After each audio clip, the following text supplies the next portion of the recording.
So what is an inverse function? An inverse function is when you exchange your x and y.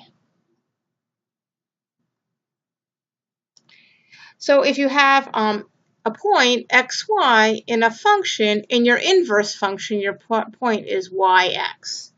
All right? And we write it, an inverse function, right, is f negative 1 of x. So this negative 1 means an inverse, okay? And what happens is that the domain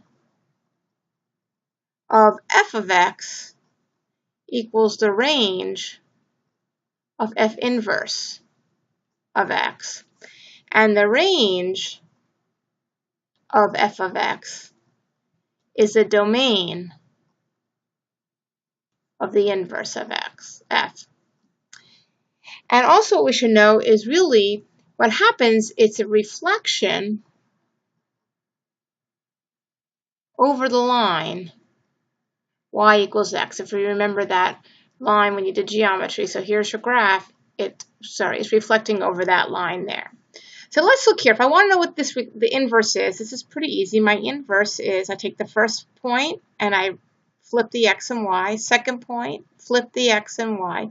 Third point, flip the x and y. And fourth point, flip the x and y. And now I have my inverse.